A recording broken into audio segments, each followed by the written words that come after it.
Alright. O sige, magandang gabi po sa ating lahat, no. So magandang gabi po sa ating mga kapatid. Ito ay papahayagan, no, sariling doktrina, no. So walang no. So magandang gabi po sa inyo. Una, anong ang topic natin ngayon? Ulitin ko ay ang Theotokos. Ano bang ibig sabihin? No, ano bang ibig sabihin ng Theotokos? Salitang Griego. So unahin ko na sa salitang Griego, ito na Theos, no? Dios. Ang tokos naman ay nagluwal ng anak. Ulitin ko ha, ang Theos, Dios, tokos, nagluwal ng anak. Ibig sabihin, no, tagapagdala ng Diyos o ina ng Diyos. Pero tandaan natin, hindi ito sinasabing si Maria ang pinagmula ng Diyos. Ang ibig sabihin, ang ipinanganak niya na nagkatawang tao. So, ang sentro ng paliwanag ni Jesus, no, ito, sabihin mo muna. Ang Theotokos ay tungkol kung sino si Jesus. Hindi lang tungkol kay Maria. Tanong si Jesus, no? Tanong ni si Jesus ba ay tunay na Diyos? Yes. Sa 1:1 ang salita ay Diyos. Sa 1:14 ang salita ay nagkatawang tao. Wala man tutol si Jesus, ano dito, ay wala naman tayong tutol dito. Kung ang Diyos ay nagkatawang tao o ipinanganak, sino ang nanganak sa kanya? Si Maria, siyempre, no? Direktang talata. Saan daw mo basa? Sa Lucas 1, Lucas 1 verse 43, sinabi ni Elizabeth, ina ng aking Panginoon, no? So sa Biblia, ang Panginoon ay karyos, ay ginagamit para sa Diyos, no? Tandaan po natin 'yan. No?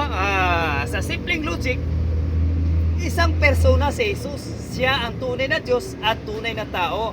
At ipinanganak ni Maria ay ang iisang persona iyon. So tama, no? Kaya tama ang tawag na Theotokos. Hindi ina ng pagka-Diyos, pinagmula ng Trinity, kundi ina ng Diyos na nagkatawang tao. Ibig sabihin, refers to Jesus Christ. Hindi mo pwede i-refer sa Holy Spirit, hindi mo siya i-refer sa Diyos Ama, kundi refer sa second person, walang iba kundi si Kristo. No? So, bakit ito dinipinsa noon? Dahil tinatawag na Nestorius na pwedeng tawaging ina ng Diyos si Maria. Kaya nilinaw ito sa Council of Ephesus noong 431 AD. Ang dahilan, kapag tinanggihan mo ang Theotokos, parang hinahati mo si Jesus na sa dalawang persona. Tandaan po natin yan. No, ang pinakasimple paliwanag ito ay pwede mong sabihin na ang Theotokos ay hindi pagtaas kay Maria. Ito ay pagtatanggol sa pagka-Diyos ni Jesus.